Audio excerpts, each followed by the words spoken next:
Glórias ao nome de Jesus. Aleluia.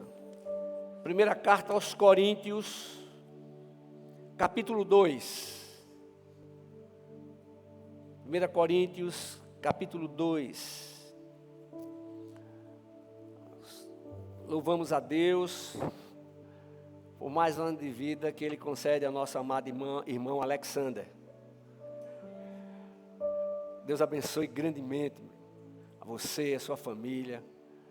E como eu coloquei hoje à tarde ou pela manhã, que todos os planos, todos os propósitos do Senhor sejam cumpridos na sua vida, consequentemente na vida de sua família. Aleluia. Porque a bênção do Senhor não vem só para uma pessoa, vem para a família. Aleluia, glória a Deus. 1 Coríntios, capítulo 2, versículos de 12 a 16. Diz assim: não temos recebido o Espírito do mundo, mas sim o Espírito que vem de Deus, a fim de compreendermos as coisas que nos foram dadas gratuitamente por Deus. Também falamos dessas coisas, não com palavras ensinadas pela sabedoria humana, mas com palavras ensinadas pelo Espírito Santo, comparando coisas espirituais com espirituais. O homem natural não aceita as coisas do Espírito de Deus, pois lhes são absurdas, e não pode entendê-las, pois se compreendem espiritualmente. Mas aquele que é espiritual compreende todas as coisas, ao passo que ele mesmo não é compreendido por ninguém. Pois quem jamais conheceu a mente do Senhor, para que possa instruí-lo? Mas nós temos a mente de Cristo, amém? Mas nós temos a mente de Cristo, aleluia. Eu quero meditar um pouco com os irmãos sobre esse texto. Eu entendo, irmãos, que as batalhas que lutamos são batalhas espirituais. E não se engane, porque o propósito maior do inimigo da nossa vida é fazer com que a gente saia da presença do Senhor. Ou seja, rejeite a presença do Senhor. E nós aprendemos também nas Sagradas Escrituras que não podemos sentar e negociar com o inimigo da nossa vida, que é Satanás. Não podemos. Agora, nós podemos comprovar o cumprimento da verdade bíblica no mundo que jaz no maligno. Isso nos mostra o poder de Deus e a sua determinação em cumprir todas as suas promessas. Eu tenho falado, eu tenho repetido aqui para os irmãos, ultimamente, uma das coisas que eu tenho repetido é que as promessas de Deus, elas não perdem a validade. Então, alguém pode chegar e dizer assim, não, mas Deus prometeu e já tem tanto tempo, e isso não aconteceu. Por que, pastor, não aconteceu? A minha resposta é direta, eu não sei. Agora, eu posso garantir que se Deus prometeu, Ele vai cumprir. Eu não sei qual é o tempo de Deus. Ele sabe exatamente qual o nosso tempo. Então a gente vê na Bíblia que um dia para Deus é como 1000 anos e 1000 anos como um dia. Aí tem gente que se preocupa, se aperreia assim, não, mas o tempo está passando. Ô, meu filho, minha filha, sabe quem tem a noção exata do tempo que temos aqui? É o Senhor. E você acha que Ele vai prometer alguma coisa para você e vai deixar somente quando você não tenha mais condições de fazer as coisas? Não. Ele vai renovando. Ele renova as nossas forças. Ele abre o nosso entendimento. E essa palavra, ela é viva e é vivificada pelo próprio Espírito de Deus. Essa palavra é vivificada a cada momento, a cada momento. E a gente tem visto muita coisa aí. Já não é de hoje que a gente escuta falar sobre o relativismo, não é? Isso é relativo. Não, não é exatamente assim.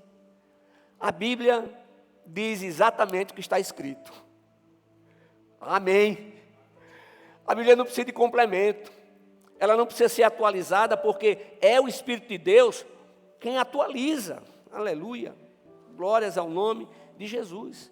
E quando eu falo desse propósito do inimigo de nos afastar do Senhor, eu estou querendo dizer que é preciso, ele começa a tentar trabalhar na nossa vida para que deixemos de buscar a santificação.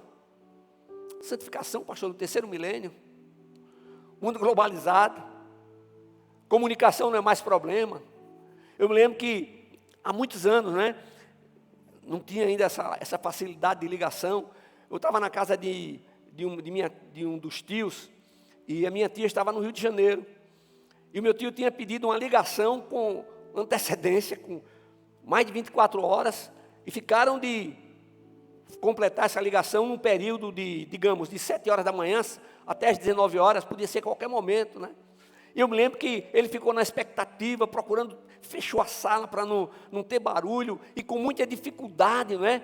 Ele conseguiu já no finalzinho da tarde falar com minha tia que estava no Rio de Janeiro. Ô irmãos, a gente fala com todo lugar do mundo a qualquer hora, a qualquer instante agora, né? A gente fala, a gente não somente fala, mas a gente vê. Então, apesar de todo esse desenvolvimento, Deus continua o mesmo, gente. O amor dele continua o mesmo. Ele continua nos amando, não é? As Sagradas Escrituras nos ensinam que todas as coisas vão de passar, mas a palavra do Senhor vai permanecer para sempre. Igreja, a gente tem que estar sempre lembrando, revisando. A gente tem que estar mantendo a palavra fresquinha na nossa mente, no nosso coração. A gente tem que estar voltado para o Senhor, não no sentido de apreensivo, não é? Não. Agora, quando ele diz assim que nós temos a mente de Cristo, você já sabe que ter a mente de Cristo significa procurar viver conforme os seus princípios. Não é pensar como Cristo pensou, no sentido, eu vou saber agora, eu tenho a mente de Cristo, eu vou saber agora o que Cristo está pensando agora, o Senhor está pensando, não. Ter a mente de Cristo significa que a palavra que foi gerada na mente e no coração de Deus, essa palavra liberada para mim e para você, para toda a humanidade, e aquele que crê vai fazer o quê? Vai procurar viver conforme esses princípios, porque nós sabemos o que significa viver, procurar viver dentro dos princípios bíblicos. Nós sabemos o que é isso, porque nós temos experimentado isso na nossa vida. Aleluia. Agora, nós podemos dizer que o propósito divino é que tenhamos um padrão de vida segundo os seus ensinamentos. Um padrão de vida segundo os seus ensinamentos. Então, não importa a época ou os costumes existentes e criados pelo homem, sempre será tempo de se voltar para o Senhor e passar a viver conforme os seus princípios, a sua palavra. Então, quando a gente pega a palavra, a gente começa a ver que alguma coisa vai transformando a gente aqui dentro, e é o Espírito de Deus, né? Vai gerando a palavra, a gente vai tendo satisfação, a gente vai querendo conhecer mais. E por incrível que pareça, quanto mais a gente conhece, mais a gente entende que não conhece nada. Não conhece nada. E aí quando a gente faz isso, o Espírito de Deus começa a ministrar a nossa vida. E aí nós pedimos o quê? Que o Senhor nos dê o discernimento espiritual. Discernimento espiritual não é lógico, discernimento lógico, não. Discernimento espiritual que o Senhor nos dá. Aleluia. Louvado seja o nome de Jesus. E a presença do Espírito de Deus na nossa vida, quando eu falo, a gente precisa permitir que Ele trabalhe na nossa vida, e a gente precisa também aceitar tudo aquilo que Ele tem para mudar. Irmãos, tudo que Ele tem para mudar. Porque nós somos pecadores. O que a Bíblia diz? Depois que a gente faz tudo certinho, tudo arrumadinho, não passamos de servos inúteis.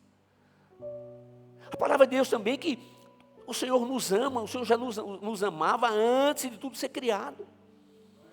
Então, se alguém diz para você, olha, você não é amado, não, Deus ama você. Nós somos filhos adotivos. E todas as vezes que eu falo sobre filhos adotivos, eu digo que o filho adotivo ele é amado 2 vezes. Os pais adotivos não tinham a obrigação de amá-lo. Mas os pais adotivos fizeram a opção de recebê-lo como filho, de amá-lo, de tratá-lo como filho. É assim que o Senhor nos trata, aleluia. Em Cristo Jesus, Ele nos dá a prerrogativa de sermos feitos os seus filhos por adoção, glória a Deus. Consequentemente, seus herdeiros e co-herdeiros com Cristo, aleluia, aleluia. Agora, uma outra coisa que a gente não pode esquecer, igreja, é que o agir de Deus, o agir do Pai Eterno, faz com que tenhamos todas as condições para que possamos viver conforme os seus princípios. E quando eu dou essa ênfase de viver conforme os princípios do Senhor, viver conforme os seus princípios nos traz o quê? Satisfação. Sentimos paz. A alegria verdadeira não é o sorriso às 24 horas do dia, mas é a certeza absoluta de que apesar de todas as dificuldades, o Senhor permanece conosco, aleluia. Agora, a nossa salvação e o nosso caminhar na terra, igreja, envolvem as 3 pessoas da Trindade. Não podemos ser salvos sem a graça eletiva do Pai. Não podemos ser salvos sem o sacrifício amoroso do Filho. Não podemos ser salvos sem o ministério de convicção e regeneração do Espírito Santo, aleluia. Então, é o agir do Espírito Santo que nos convence do pecado, da justiça e do juízo.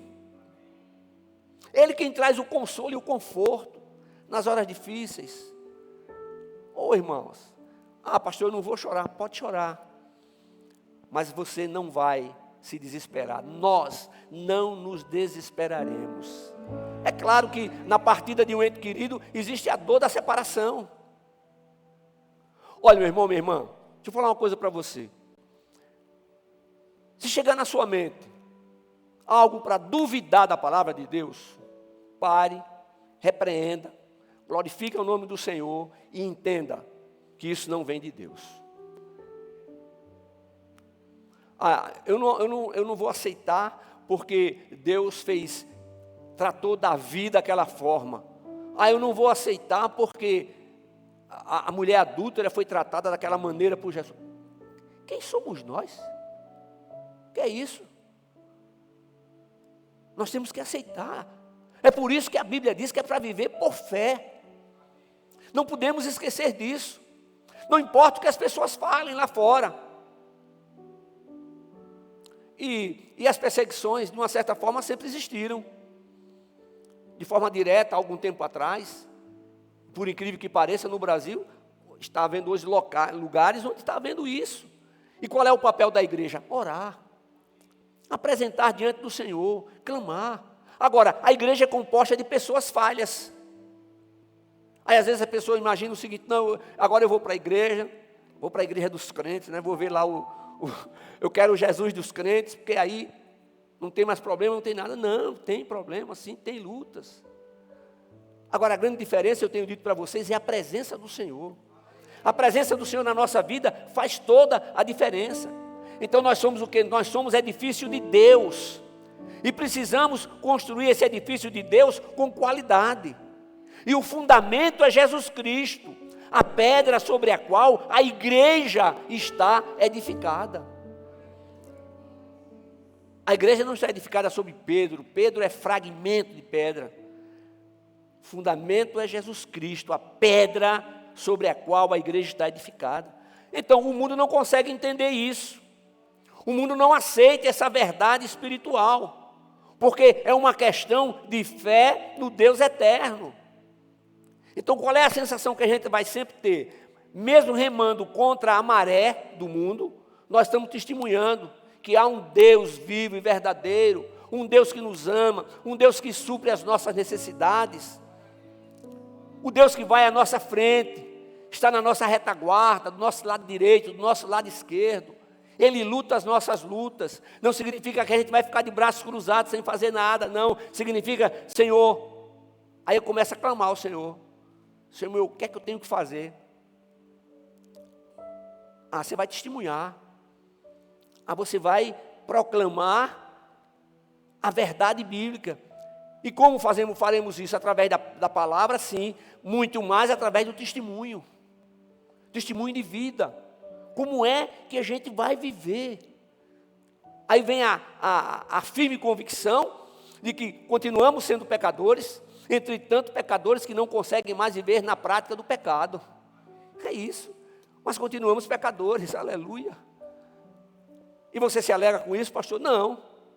Mas enquanto estivermos aqui, precisaremos ser tratados, trabalhados pelo Espírito Santo. Aleluia, glórias ao nome de Jesus. Então Jesus Cristo é o fundamento. E a família é a base emocional sobre a qual a igreja está sendo construída. Mas não esqueça, Cristo é a pedra sobre a qual a igreja está sendo edificada, mais uma vez. Então nós percebemos que a grande importância do papel da família na construção do edifício de Deus, que somos nós, pessoas, aleluia. Eis aqui mais uma razão pela qual temos que ter a Jesus Cristo como autor e consumador da nossa fé. A sabedoria do mundo funciona no mundo. Mas para a nossa vida nós queremos a sabedoria que vem de Deus. Eu não estou dizendo com isso que a pessoa não vai estudar, não, tem que estudar mesmo. Mas eu terminei meu curso, agora eu já estou formado, agora é que você precisa continuar estudando mais do que nunca. Porque o mundo globalizado você precisa ser um excelente profissional. Você não pode ser um profissional medíocre, não, você tem que ser o melhor. Mas para ser o melhor você não precisa passar por cima de ninguém. Não precisa. Mas vai e se apresenta diante do Senhor. Procura se manter atualizado. Isso na sua profissão, seja ela qual for. Aleluia. Agora, a sabedoria do mundo é valorizada pelo mundo. Agora, observe o seguinte. A sabedoria do mundo, o que é importante lá para o mundo não é importante para Deus. E o que é importante para Deus não significa nada para o mundo. Falar do amor de Deus não é somente declarar que ama as pessoas, mas a declaração precisa ser acompanhada da ação. O que a gente pode fazer? O que podemos fazer para ajudar? Aleluia, glória a Deus. É por isso, irmãos, que nós somos convocados a viver para o louvor da glória de Deus. É isso. Então, no mundo, no dia, nós enfrentamos inúmeras batalhas. Mas a batalha final já está conquistada. O Senhor conquistou. E lutar cada batalha do dia a dia, sempre sob a perspectiva da eternidade. A gente sabe como resolver. Eu sei como resolver. Eu vou lá, faço assim, assim, resolvo. E as consequências? Irmãos, não tem nenhum bom. O único bom, perfeito, foi Jesus Cristo homem. Aleluia. Glórias a Deus. Então, quando a glória de Deus é a nossa motivação, nós enfrentamos as adversidades sem perder o ânimo, sem perder o foco. Por quê? Porque estamos procurando ser um verdadeiro imitador de Cristo. Deixa eu parar um pouquinho. Pergunto para você se vai responder na sua mente. Diz uma coisa, para você mesmo, não fala para ninguém, tá? É só aí você. Pergunta para você mesmo, será que eu estou procurando ser um verdadeiro imitador de Cristo? Pensa das coisas que aconteceram nesse dia, no dia de hoje.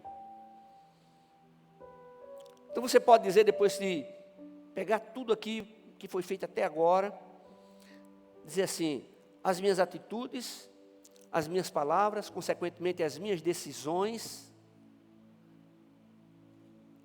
elas comprovam que eu estou sendo um verdadeiro imitador de Cristo.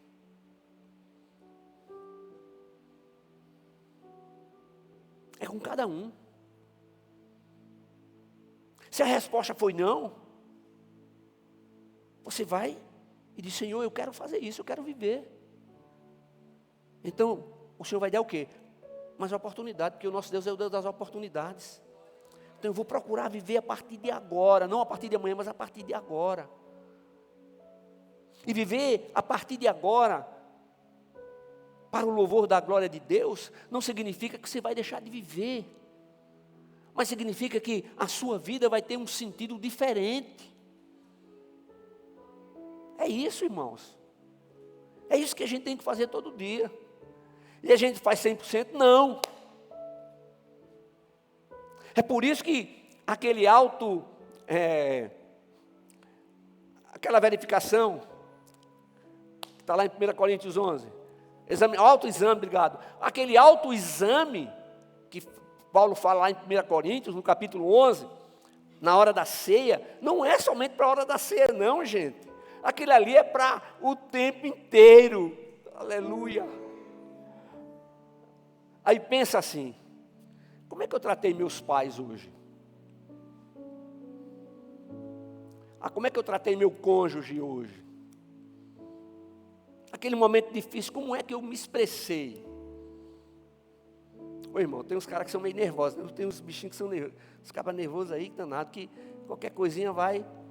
E o senhor está fora disso, pastor? Eu estou não, sou humano igual a você.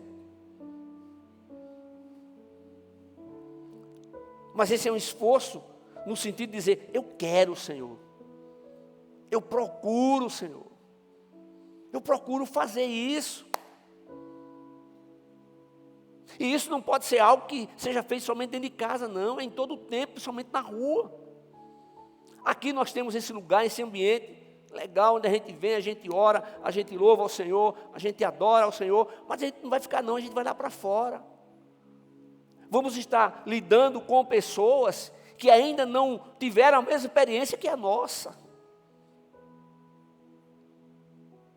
E no momento que elas chegarem junto, que elas venham e peçam ajuda,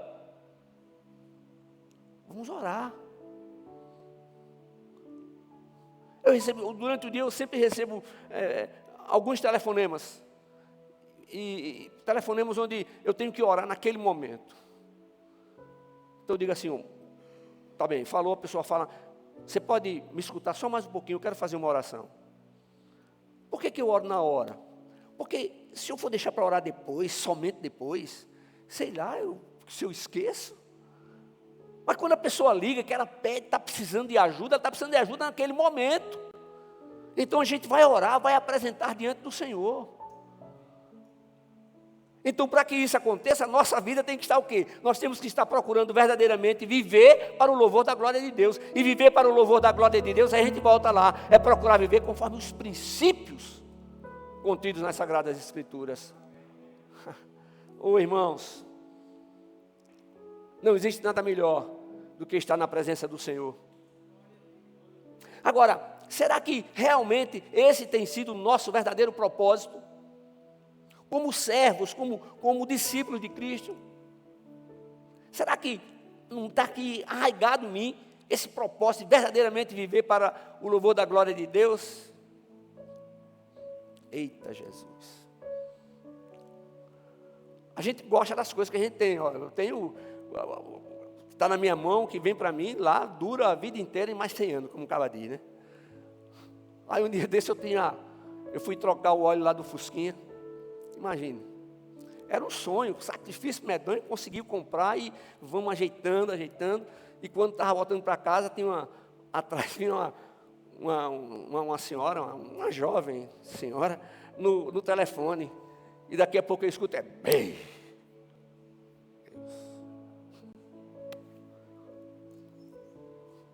E aí? Como é que você acha que eu saí lá dentro? Ô, meu irmão, eu saí na tranquilidade tão grande, agora o coração desse tamanho. Olhei, não tinha nada. É ferro, né? Os carros são de plástico, né? Mas aquilo ali é ferro. Mas aquele ferro, aquele para-choque que tem um cuidado, dá um lustre nele, medonho, né? Está chovendo, não vou sair não, está chovendo, peraí, não. Porque senão quando chegar tem que limpar logo, né? Eu nem disse nada para a mulher, só fiz fazer assim, está tudo bem. E se não tivesse tudo bem, se eu teria feito a mesma coisa? A mesma coisa. A mesma coisa. Por quê? Porque aquilo não é o meu bem maior. Aquilo não é o meu tesouro maior, entenda isso. O nosso tesouro maior é o Senhor. É o Senhor. Ele é o nosso tesouro maior. Tudo aqui vai ficar, a gente não vai levar nada. Tem coisas que a gente se alegra aqui, ótimo, maravilhoso, né? Eu gosto de ir lá para o acampamento, aquele lugar abençoadíssimo, né? Queria que a igreja usasse mais. Procurando ver assim uma forma, né, de que a igreja utilize mais aquela propriedade ali que o Senhor nos deu. Mas o nosso coração não está ali. O nosso coração está no Senhor. A família, então quando a gente vê pela ordem, eu digo assim, ó, primeiro Deus, depois família, depois trabalho e depois igreja. Vai para um lugar bonito, leva a família, cara. Mas os meninos estão na aula, o menino pequenininho, vai perder 2, 3 dias de aula, não vai adiantar muita coisa não, pai, vai perder não, leva os filhos, vai com eles. Meu pai me levou uma vez para assistir um filme. No sábado de manhã, saí com ele e ia para o escritório. Aí chegou na porta do São Luís, ele olhou assim e disse, vamos assistir esse filme? Eu digo, meu pai falar isso? O cara ocupadíssimo. Eu digo, vamos. Entramos, eu não sei o nome do filme, mas eu me lembro do filme todinho aqui, na minha mente. Aí eu disse assim, eu não vou fazer isso com meus filhos, levar uma vez só ao cinema. Que é isso, pai? Não vou levar. E aí entrei no mesmo ritmo. Sabe quantas vezes eu levei os meus filhos ao cinema? Nenhuma vez. E agora? Eu vou morrer por conta disso? Não. Eu já cheguei junto, meus filhos, perdoe. Eu achava que o mais importante era dar o melhor. Mas era trabalhando. Irmão, meu irmão, não faço isso não. Olha, o melhor para a sua família é a sua presença. O melhor para os seus filhos é a sua presença. Você pode comprar o brinquedo mais caro do mundo. Ele vai se alegrar, ela vai se alegrar, vai. Mas o que vai ser mais importante é a sua presença. Desde que a sua presença seja uma presença de pais, de mãe, que amam. E amar não significa que a gente vai dar apoio às coisas erradas que os filhos fazem. Não. Olha, quando são pequenininhos, beleza, a gente vem, bota no braço, traz para a igreja. Aí depois que eles crescem, adultos já, o que é que a gente pode? Não pode mais fazer isso. Aí o que é que eu faço? Eu digo, olha, vem cá, senta aqui um pouquinho. Aí, conversa e oro. Não posso forçar. Mas a semente que foi plantada, o que é que a Bíblia diz? Ensina a criança no caminho em que deve andar, e até quando envelhecer, não se desviará dele. Eu já digo mais, se desviou é temporariamente, vai voltar em nome de Jesus. Amém? Então a família, ela foi o quê? Ela foi idealizada e oficializada por Deus para ser bênção para o homem e a mulher. E o que é que os filhos têm? Os filhos têm nos pais o seu padrão. Mas quando alcançam a idade de entendimento, eles percebem que o padrão a ser seguido é o padrão de Jesus Cristo, o homem.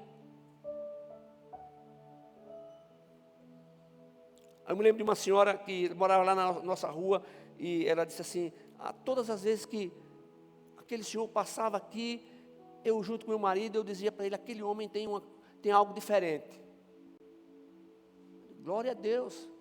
Ela estava se referindo a meu pai. Quando a sua mãe passava aqui, eu olhava para o meu marido, conversava com ele, aquela mulher tem algo diferente. Irmão, será que as pessoas estão percebendo em nós uma pessoa diferente?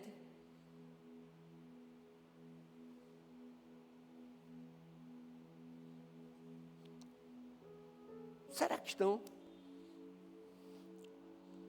Eu estava pensando hoje, sabe?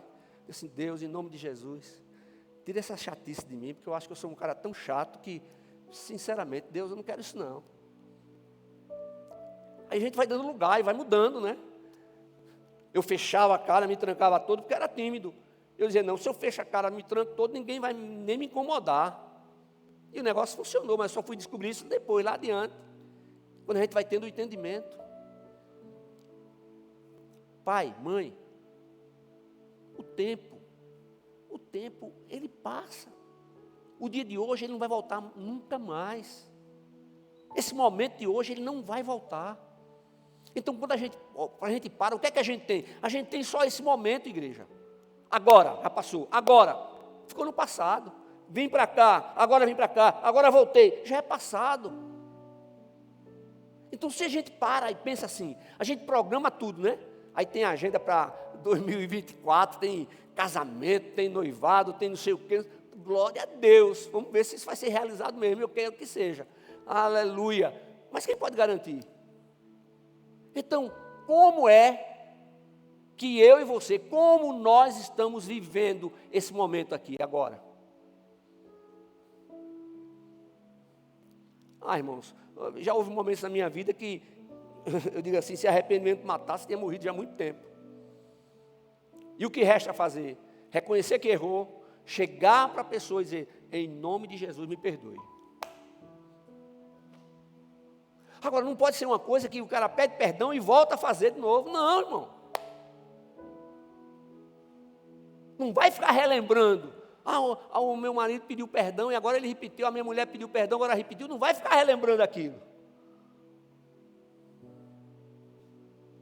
Você não vai ter amnésia, mas você não vai ter o mesmo sentimento. Então, irmãos, a grande responsabilidade dos pais é fazer o quê? Ensinar, orientar, repreender, aconselhar e estimular os seus filhos para seguirem o padrão de Jesus Cristo. Mas para fazer isso, a gente precisa seguir o padrão dele. Domingo eu apresentei minha bisneta, a primeira bisneta, Marina. Pensa que 3 meses, aquela menina tão miudinha, né? E em casa eu peguei e disse, minha filha, quando chegar lá, não vá fazer feio não, não vá chorar não, tal. Não chorou não. A gente vai e apresenta. O que é que eu quero? O que é que todos os pais querem? Avós, bisavós, procurar viver no padrão de Cristo. Para que eles possam viver também. Amém? Estão entendendo o que estou falando, gente? Então, ter a mente de Cristo, mais uma vez, significa viver conforme os escritos bíblicos. O Evangelho, não esqueça disso, que o Evangelho é o produto da mente de Cristo. Quem rejeita o Evangelho está rejeitando a própria mente de Cristo. Vamos lá, deixa eu pegar aqui.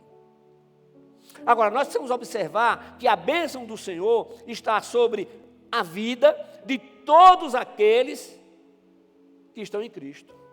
De uma maneira diferente. Por quê? O que eu falei no início? Em Cristo Jesus, o Senhor nos dá a prerrogativa de sermos feitos seus filhos, filhos adotivos. E o que é que o Senhor espera? Que nós, seus filhos adotivos, seus discípulos, estejamos anunciando a sua palavra lá fora e trazendo mais pessoas para que elas venham para Cristo. Agora, como é que a gente vai fazer isso se não tiver vida, gente?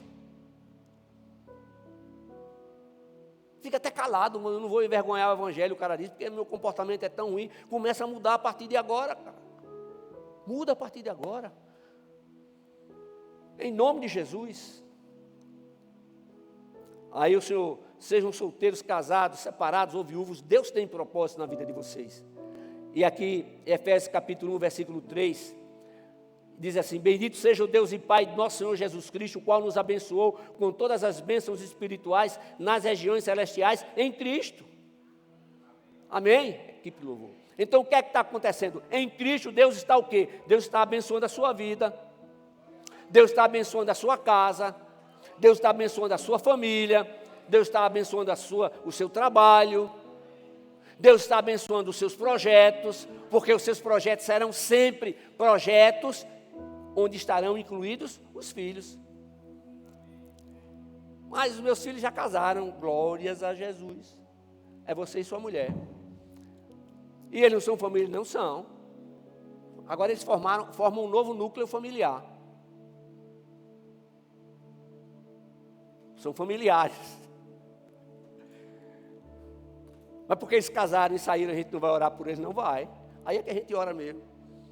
Aí tem gente que diz assim, quero que a minha filha ou meu filho cresça logo, porque aí não vai estar me dando trabalho ou preocupação. Ou você que pensa, gente. A vida inteira. Você acha que a gente vai deixar de se preocupar, de cuidar? Agora, são momentos específicos. Glórias ao nome de Jesus. Aleluia. Se você tem ou não tem filhos, glorifique ao Senhor.